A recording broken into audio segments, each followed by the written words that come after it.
ರೈತ ಬಂದವರಿಗೆ ನಮಸ್ಕರಿಸ್ತಾ ನೋಡಿ, ಟೊಮೊಟೊ ಬೇಸಾಯ ಕ್ರಮಗಳಲ್ಲಿ ಈಗಾಗಲೇ 2 ವಿಡಿಯೋ ಆಗಿದೆ. ಭೂಮಿ ಸಿದ್ಧತೆ ಮೊದಲ 30 ದಿನಗಳು.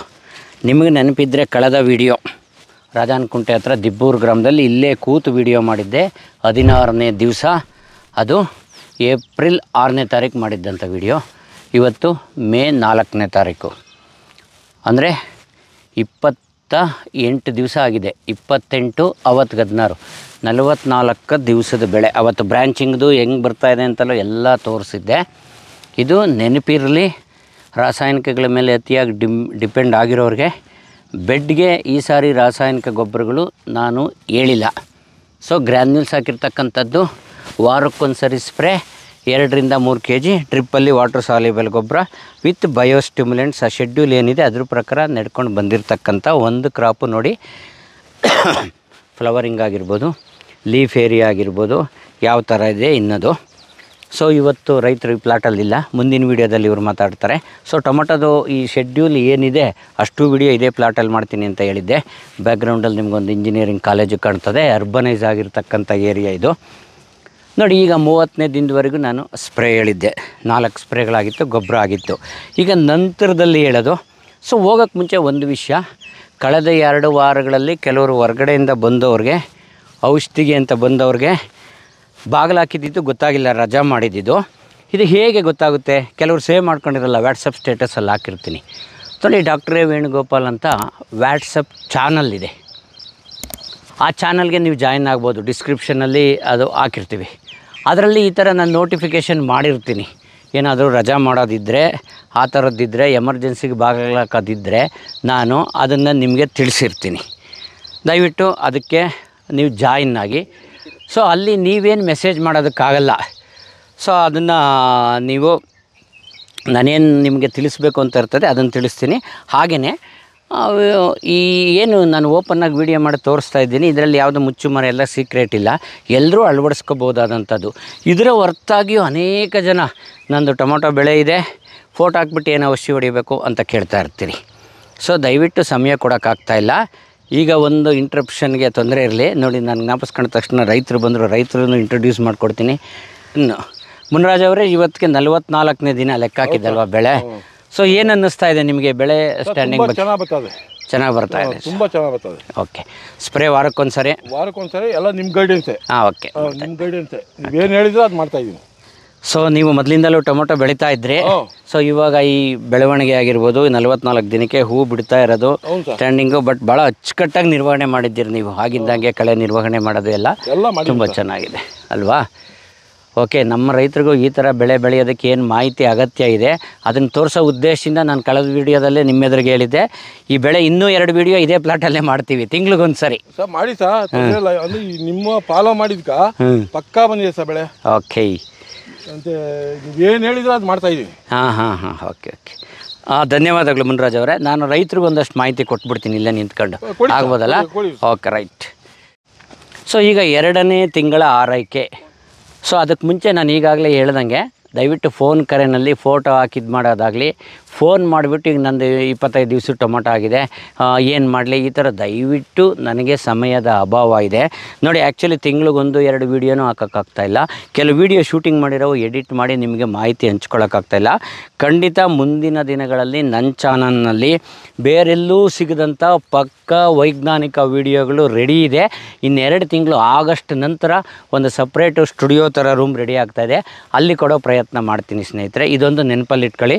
ದಯವಿಟ್ಟು ಫೋನ್ ಸ್ವೀಕಾರ ಮಾಡಿದರೆ ಬೇಜಾರು ಮಾಡ್ಕೋಬೇಡಿ. ಈಗ ಶೆಡ್ಯೂಲಿಗೆ ಬರೋಣ. 30ನೇ ದಿನಕ್ಕೆ ಮುಗಿಸಿದ್ವಿ. ಈಗ 35ನೇ ದಿವಸ ಫಸ್ಟ್ ಫರ್ಟಿಗೇಷನ್ ಬರುತ್ತೆ 35ನೇ ದಿವಸಕ್ಕೆ. ಸೊ ಈಗ 35ನೇ ದಿನಕ್ಕೆ ವಾಟರ್ ಸಾಲ್ಯುಬಲ್ ಫರ್ಟಿಲೈಸರ್ ಇದೆ, ಎವ್ರಿ 5 ಡೇಸ್ಗೆ ಒಂದೊಂದು ಹೇಳ್ತಿದ್ದೀನಲ್ಲ. ಇಲ್ಲಿ ಕಳೆದ ಬಾರಿ 13,045 ಕೊಟ್ಟಿದ್ದೀವಿ, ಈಗ 19,19 ಆಯ್ತಲ್ಲ. ಇದು ಹೇಗೇನು ಬೆಳೆಗಳ ಸಾಂದ್ರತೆ ಹಂಗೆ ಈಗ 30 ದಿನ ದಾಟಿರೋದ್ರಿಂದ ಎಕರೆಗೆ ನೀವು ಒಂದು 5,000 ಗಿಡ ಇತ್ತು ಅಂದರೆ 3 ರಿಂದ 5 kgವರೆಗೂ ಕೊಡ್ಬೋದು. ನೆಕ್ಸ್ಟ್ 30ನೇ ದಿನದಲ್ಲಿ ಸ್ಪ್ರೇ ಮಾಡಿದ್ರಿ, 1 ವಾರ 37ನೇ ದಿನದ ಸ್ಪ್ರೇ. ಸೊ ಈ ಸ್ಪ್ರೇ ಮಾಡೋದಕ್ಕೆ ಮುಂಚೆ, ಎವ್ರಿ ಸ್ಪ್ರೇಗೆ ಮುಂಚೆ ವಾರಕ್ಕೊಂದು ಬಯೋಸ್ಟಿಮ್ಯುಲೆಂಟ್ ಹೇಳ್ತೀನಿ.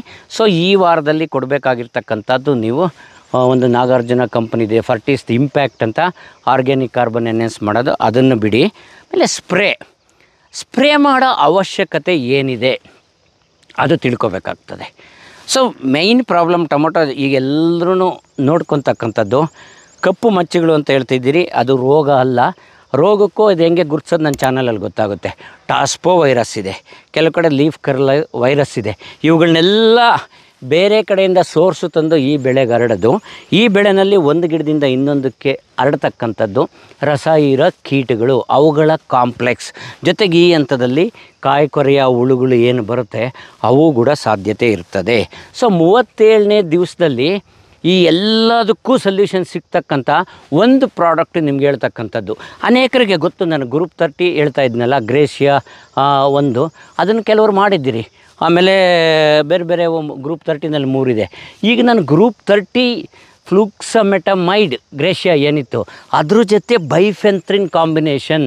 ಸೊ ಇವೆರಡು ಕಾಂಬಿನೇಷನ್ ಇರೋದರಿಂದ ಮೈಟ್ಸ್, ಕೆಂಪು ನುಸಿ ಹೊರತುಪಡಿಸಿ ಉಳಿದ ಎಲ್ಲ ರೀತಿಯ ಕೀಟಗಳು, ಥ್ರಿಪ್ಸ್ ಆಗಿರ್ಬೋದು, ವೈಟ್ ಫ್ಲೈಸ್ ಆಗಿರ್ಬೋದು, ಏನು ನೀವು ಜಿಗಿ ಹುಳುಗಳು ಅಂತ ಹೇಳ್ತೀರಿ ಅವಾಗಿರ್ಬೋದು, ವೈಟ್ ಫ್ಲೈಸ್ ಆಗಿರ್ಬೋದು, ಆಮೇಲೆ ಕಾಯಿ ಕೊರೆಯ ಹುಳ ಆಗಿರ್ಬೋದು, ಲೀಫ್ ಮೈನರ್ ರಂಗೋಲಿ ಆಗಿರ್ಬೋದು, ಇವೆಲ್ಲವೂ ಹತೋಟಿ ಆಗ್ತಕ್ಕಂಥ ಒಂದು ಔಷಧಿ ಲ್ಯಾನಿವೋ ಧನುಕಾ ಕಂಪ್ನಿದು. 200 ಲೀಟ್ರಿಗೆ 250 ಮಿಲಿನಲ್ಲಿ. ದಯವಿಟ್ಟು ಇದಕ್ಕೆ ಬೇರೆ ಯಾವುದೇ ಇನ್ನೊಂದು ಫಂಗಿಸೈಡು ಇನ್ಸೆಕ್ಟಿಸೈಡು ಕಾಂಬಿನೇಷನ್ ಮಾಡಬೇಡಿ. ಇದ್ರ ಜೊತೆಯಲ್ಲಿ ಚಿಲೇಟೆಡ್ ಫಾರಮಲ್ಲಿರೋ ಮೈಕ್ರೋನ್ಯೂಟ್ರಿಯೆಂಟ್ಸ್ ನಾನು ತೋರಿಸ್ತಕ್ಕಂಥದ್ದು ನೋಡಿ, ಇಲ್ಲಿ ಕಾಂಬಿಕಿಂಗ್ ಅಂತ ಇದೆ, ಮಲ್ಟಿ ಮೈಕ್ರೋನ್ಯೂಟ್ರಿಯೆಂಟ್ ಮಿಕ್ಸರ್ ಅಂತ ಹೇಳ್ಬೋದು, ಇದನ್ನು ಕೊಡಬೇಕಾಗ್ತದೆ. ಸೊ ಇಲ್ಲೊಂದು ನಿಮಗೆ ನಾನು ಮಾಹಿತಿ ಕೊಡೋಕ್ಕೆ ಇಷ್ಟಪಡ್ತೀನಿ ನೋಡಿ, ಹಾಗೇನೆ ಕ್ಲೋಸಪ್ಪಲ್ಲೇ ತೋರಿಸ್ತೀನಿ. ಎಲ್ಲಾದರೂ ಟಾಸ್ಪೋ ವೈರಸ್ ಸಿಮ್ಟಮ್ಸ್ ಕಾಣಿಸ್ತಾ ಇದೆಯಾ ಎಲೆ ಕಪ್ಪಾಗೋದು? ನೀವು ಎಲೆ ಕಪ್ಪಾದ ತಕ್ಷಣ ಅದನ್ನ ಟಾಸ್ಪೋ ವೈರಸ್ ಅಂತ ಗುರುತಿಸುವಲ್ಲಿ ವಿಫಲವಾಗಿ ಪದೇ ಪದೇ ಫಂಗಿಸೈಡು ಸ್ಪ್ರೇ ಮಾಡಿದ್ದೀರಿ, ಎಲ್ಲನೂ ಮಾಡಿದ್ದೀರಿ. ಆದರೆ ನೋಡಿ, ಟಾಸ್ಪೋ ವೈರಸ್ ಆದರೆ ನಿಮಗೆ ಗಿಡಗಳಲ್ಲಿ ಇಮ್ಯುನಿಟಿ ಬೂಸ್ಟ್ ಆಯಿತು ಅಂದರೆ, ಗಿಡಗಳಲ್ಲಿ ಅವೈಲಬಲ್ ಶಕ್ತಿ ಜಾಸ್ತಿ ಆಯಿತು ಅಂದರೆ ಆ ಕಪ್ಪುಗಾಗಿರೋದು ಕೂಡ ತನ್ನಿಂತಾನೇ ಕಡಿಮೆ ಆಗ್ತದೆ. ಆದ್ದರಿಂದ ನೀವು ಪದೇ ಪದೇ ವೈರಸ್ ಬಂದಿದೆ ಅಂತ ಸ್ಪ್ರೇ ಮಾಡೋದು ಖಂಡಿತ ಬೇಡ. ಇಲ್ಲಿ 7 ದಿವಸಕ್ಕೊಂದ್ಸರಿನೇ ಸ್ಪ್ರೇ ಮಾಡಿರೋದು. ಈಗ ಮತ್ತೆ ವಾಪಸ್ ಬರೋಣ. 37ನೇ ದಿನಕ್ಕೆ ಒಂದು ಬಯೋಸ್ಟಿಮ್ಯುಲೆಂಟ್ ಇಂಪ್ಯಾಕ್ಟ್ ಆಯಿತು, ಲ್ಯಾನಿವೋ ವಿತ್ ಕಾಂಬಿಕಿಂಗ್ ಸ್ಪ್ರೇ ಆಯಿತು. ನೆಕ್ಸ್ಟ್ ಶೆಡ್ಯೂಲು 40ನೇ ದಿನಕ್ಕೆ. 35ನೇ ದಿನದಲ್ಲಿ 19 ಕೊಟ್ಟಿದ್ವಿ, 40ನೇ ದಿನದಲ್ಲಿ ಇನ್ನು ಪೊಟ್ಯಾಷಿಯಮ್ಸನ್ನು ಇರಬೇಕು. ಸೊ ಕ್ರಾಪ್ ಇನ್ನು ಅರ್ಲಿ ಸ್ಟೇಜಸಲ್ಲಿದೆ. ಫಾಸ್ಫರಸ್ ಕಂಟೆಂಟ್ ಬೇಕಾಗುತ್ತೆ. 13-40-13 ಅಥವಾ 11-44-11 ಈ ಥರದ ಒಂದು ಗ್ರೇಡು ಸೂಕ್ತ ಆಗುತ್ತೆ, ಅದನ್ನು ಕೊಡಬೇಕಾಗ್ತದೆ. ನೆಕ್ಸ್ಟ್ 44ನೇ ದಿನ ನೆಕ್ಸ್ಟ್ ಸ್ಪ್ರೇ ನಮ್ಮದು ಬರ್ತಕ್ಕಂಥದ್ದು. ಸೊ ಈ ಸ್ಪ್ರೇ ಮಾಡೋದಕ್ಕೆ ಮುಂಚೆ ಒಂದು ಬಯೋಸ್ಟಿಮ್ಯುಲೆಂಟ್ ಕೊಡಬೇಕಲ್ವಾ. ಇಲ್ಲಿ ನಾನು ಸೆಲೆಕ್ಟ್ ಮಾಡಿದ ಪ್ರಾಡಕ್ಟು ಒಂದು ನೋಡಿ, ಆಲ್ವಿನ್ ಗೋಲ್ಡ್ ಸೂಪರ್ ಅಂತಕ್ಕಂಥ ಒಂದು ಆರ್ಗ್ಯಾನಿಕ್ ಪ್ರಾಡಕ್ಟ್ ಇದೆ. ಇದು ತುಂಬ ಉತ್ತಮವಾದ ಫಲಿತಾಂಶ ಕೊಡ್ತಾ ಇದೆ, ಅದನ್ನು ಪ್ರಿಫರ್ ಮಾಡಿದ್ದೀನಿ. ನಂತರ ಸ್ಪ್ರೇ ಏನು ಮಾಡ್ಬೋದು, ಅಗೇನ್ ಈ ಪೆಸ್ಟ್ ಕಾಂಪ್ಲೆಕ್ಸ್ಗಳೇನಿದೆ ಇದಕ್ಕೆಲ್ಲ ಸೂಟ್ ಆಗ್ತಕ್ಕಂಥ ಒಂದು ಕಾಂಬಿನೇಷನ್ ಪ್ರಾಡಕ್ಟ್ ಇದೆ, ಅದು ಗುರು ಅಂತ. ಅಂದರೆ ಫಿಪ್ರೋನಿಲ್ ಜೊತೆಯಲ್ಲಿ ಡಯಾಫೆನ್ಥ್ಯೂರಾನ್ ಏನೇನು ನೀವು ರೀಜೆಂಟ್ ಅಂತ ಕರಿತೀರಿ, ರೀಜೆಂಟ್ ಜೊತೆಗೆ ಪೆಗಾಸಸ್ ಕಾಂಬಿನೇಷನ್ ಇರ್ತಕ್ಕಂಥ ಗುರು 1 ಲೀಟ್ರಿಗೆ 1.5 ml, ಅಂದರೆ 200 ಲೀಟ್ರಿಗೆ 300 ಗ್ರಾಮ್ ಹಾಕ್ಕೊಂಡು ಸ್ಪ್ರೇ ಮಾಡ್ತಕ್ಕಂಥದ್ದು. ಆಮೇಲೆ ಈ ಸಮಯದಲ್ಲಿ ಇದ್ರ ಜೊತೆಗೆ ಒಂದು ಸ್ಟಿಮ್ಯುಲಿಟಿ ಯಾವುದು ಇಮ್ಯುನಿಟಿ ಬೂಸ್ಟ್ ಆಗಲಿಕ್ಕೆ seaweed extract based product. So ನಾನು ನೋಡಿ K2 ಅಂತ ಒಂದಿದೆ, JU ಪೊಟ್ಯಾಶ್ 2000 ಅಂತ ಒಂದಿದೆ, ಅದು ತೋರಿಸ್ತಾ ಇದ್ದೀನಿ. ಇದನ್ನು ಕಾಂಬಿನೇಷನ್ ಮಾಡ್ಕೊಂಡು ಸ್ಪ್ರೇ ಮಾಡ್ತಕ್ಕಂಥದ್ದು. ಈ ಹಂತದಲ್ಲಿ ನಾನು ಹೇಳ್ತಕ್ಕಂಥದ್ದು ಗುರು ಜೊತೆಗೆ ನೀವು ಬೇಕಾದರೆ ಒಂದು ಶಿಲೀಂಧ್ರನಾಶಕ. ಕೆಲವು ಕಡೆ ಮಳೆ ಬಂದ ಮೇಲೆ ಈವನ್ ಬ್ಯಾಕ್ಟೀರಿಯಾ ರೋಗ ಬಂದಿದೆ, ಕೆಲವು ಕಡೆ ಪಾವಡ್ದವ್ರು ಫೋಟೋ ಕಳಿಸಿದ್ರು. ನಾನು ಫಸ್ಟ್ ಟೈಮು ಹಿಂಗೆ ಫೋನಲ್ಲಿ ಹೇಳಿದಾಗ ಇಲ್ಲರಿ ಕಪ್ಪು ಚುಕ್ಕೆ ವೈರಸ್ ಇರ್ಬೋದು ನೋಡಿ, ಬ್ಯಾಕ್ಟೀರಿಯಾ ಈ ಸೀಸನಲ್ಲಿ ಬರೋ ಚಾನ್ಸಸ್ ಕಡಿಮೆ ಅಂದರೆ ನಿಜವಾಗ್ಲೂ ಬ್ಯಾಕ್ಟೀರಿಯಾ ಇನ್ಫೆಕ್ಷನ್ ಆಗಿದೆ.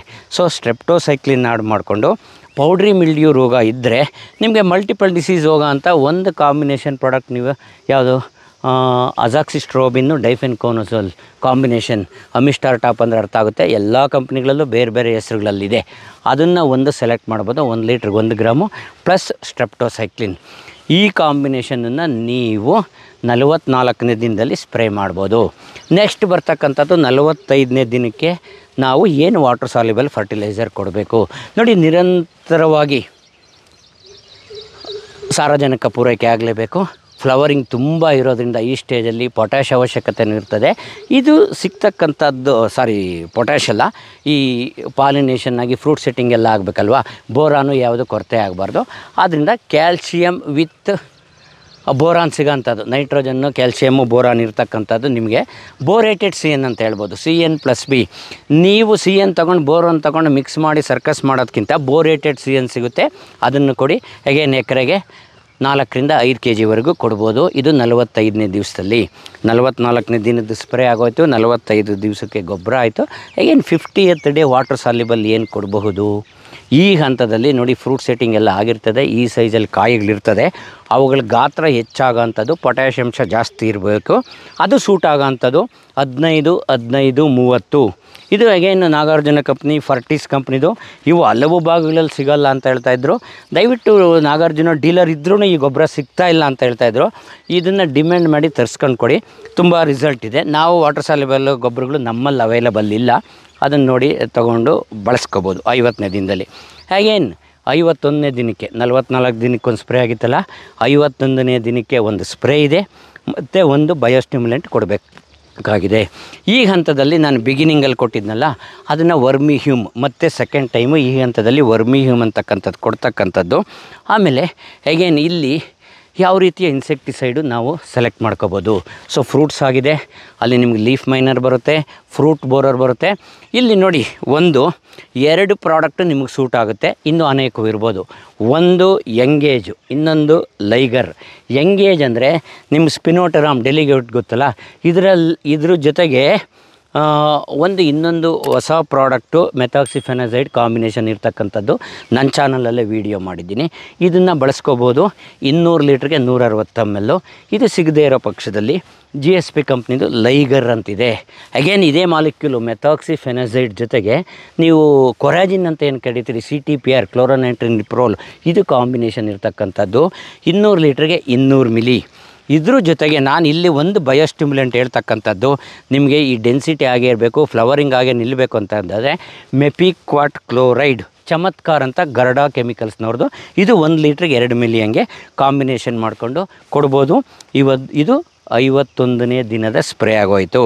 ನೆಕ್ಸ್ಟ್ 55ನೇ ದಿನಕ್ಕೆ ಏನು ಗೊಬ್ಬರ ಕೊಡಬೇಕು?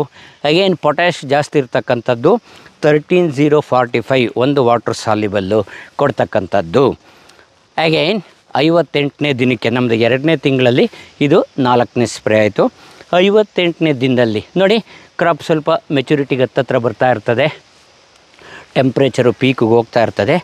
ಕೆಲವು ಕಡೆ ಈಗಾಗಲೇ ಕಾಣಿಸ್ಕೊಂಡಿದೆ, ಕೆಲವರು ಹೇಳ್ತಿದ್ದಾರೆ ಮೈಟ್ಸೂನ್ ಇರ್ತಕ್ಕಂಥದ್ದು, ರಸ ಹೀರೋ ಕೀಟಗಳು ಈ ಕಾಂಪ್ಲೆಕ್ಸು ಜೊತೆಯಲ್ಲೇ ವೈಟ್ ಫ್ಲೈಸ್ ಆಗಿರ್ಬೋದು, ಹಾಪರ್ಸ್ ಆಗಿರ್ಬೋದು, ಥ್ರಿಪ್ಸು ಆಗಿರ್ಬೋದು, ಇದ್ರ ಜೊತೆಗೆ ಮೈಟ್ಸು ಇರೋ ಸಾಧ್ಯತೆ ಇರ್ತದೆ.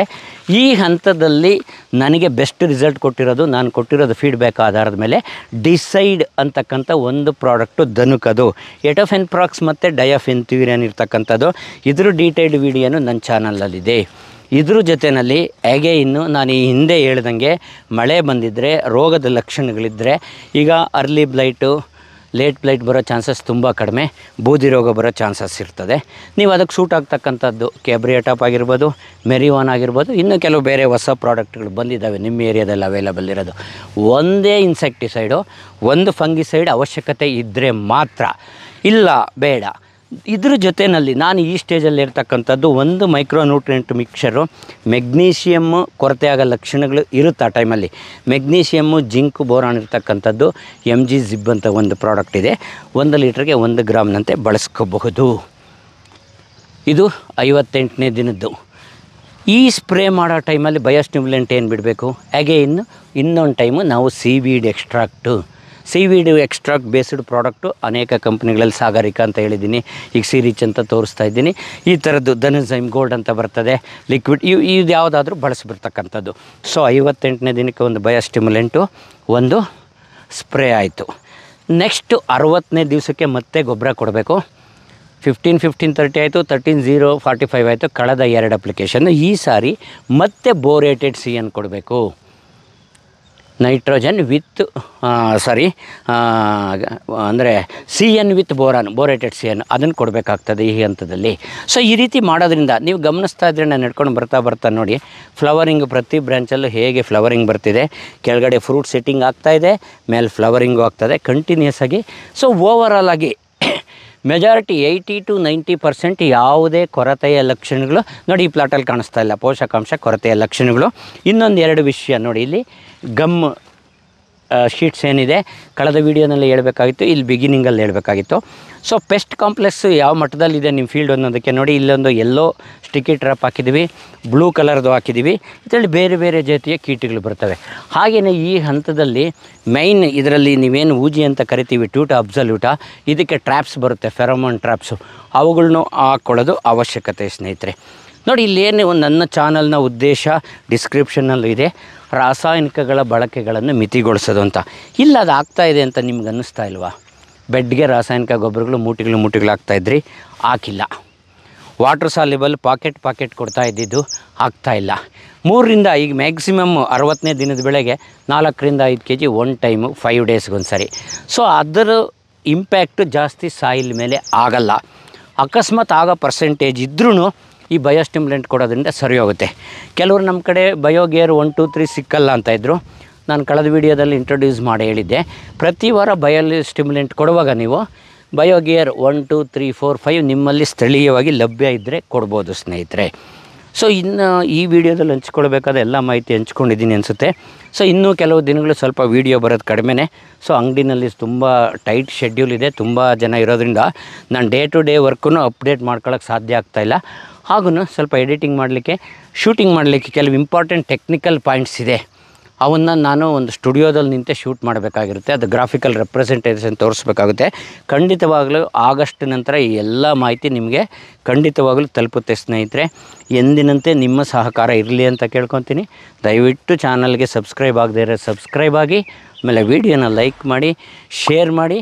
ಮತ್ತೊಮ್ಮೆ ರಿಕ್ವೆಸ್ಟ್, ದಯವಿಟ್ಟು ವೀಡಿಯೋದಲ್ಲಿ ಎಲ್ರಿಗೂ ಮಾಹಿತಿ ಸಿಗುತ್ತೆ. ಮತ್ತು ಇಲ್ಲೇ ಹೇಳಿರೋ ವಿಷಯವಾಗಿ ದಯವಿಟ್ಟು ಫೋಟೋ ಕಳಿಸಿ ನೋಡಿ ಅಂತ ಕೇಳಕ್ಕೆ ಹೋಗ್ಬೇಡಿ. ಒಂದಲ್ಲ 2 ಸರಿ ನೋಡಿ.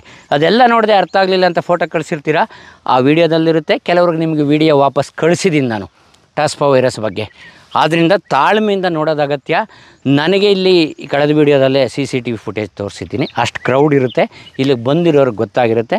ದಯವಿಟ್ಟು ಮತ್ತೊಮ್ಮೆ ಹೇಳ್ತೀನಿ, ನಿರೀಕ್ಷೆ ಇಟ್ಕೋಬೇಡಿ, ದಯವಿಟ್ಟು ಕ್ಷಮಿಸಿ. ಸೊ ಇಲ್ಲಿ ಬಂದರೆ ಹೆಚ್ಚು ಕಡಿಮೆ ನನಗೇ ಬೇಸರ ಆಗುತ್ತೆ. ಹೊರಗಡೆ ಜಿಲ್ಲೆಗಳಿಂದ ಬಂದರು 2 ಗಂಟೆ 3 ಗಂಟೆ 4 ಗಂಟೆ ಕಾದಿದ್ದಿದೆ. ಬಟ್ ಏನಂದರೆ ಬೇರೆ ಶಾಪ್ಗಳ ಥರ ಬಂದ ತಕ್ಷಣ ಒಂದು ಪ್ರಾಡಕ್ಟ್ ಕೊಟ್ಟು ಕಳಿಸೋವಂಥ ಜಾಯಮಾನ ನಮ್ಮದು ಅಲ್ಲ. ನನ್ನ ಹತ್ರ ಬರೋ ರೈತರ ನಿರೀಕ್ಷೆನೂ ಜಾಸ್ತಿ ಇರುತ್ತೆ, ಮಾಹಿತಿ ಬೇಕು ಅಂತ. ಹಾಗಾಗಿ ರೈತರಿಗೆ ಹೆಚ್ಚು ಸಮಯ ಕೊಡಬೇಕಾಗಿದೆ. ನನ್ನ ಪರಿಸ್ಥಿತಿ ಅರ್ಥ ಮಾಡ್ಕೊಳ್ತೀನಿ ಅಂದ್ಕೊತೀನಿ. Thank you very much. Bye. ಮತ್ತು ಮುಂದಿನ ವೀಡಿಯೋ ಇದೇ ಪ್ಲಾಟಲ್ಲಿ ನಿಂತು ನೆಕ್ಸ್ಟು 60 ದಿವಸದಿಂದ 90 ದಿವಸಗಳವರೆಗೂ ಮಾಡ್ತೀನಿ. ಇದು 150ನೇ ದಿನದ ವೀಡಿಯೋನು ಈ ಪ್ಲಾಟಲ್ಲೇ ಮಾಡ್ತೀನಿ. ಖಂಡಿತವಾಗ್ಲೂ ಈ ಬೆಳೆ ಇರ್ತದೆ ಸ್ನೇಹಿತರೆ. Thank you very much. Bye.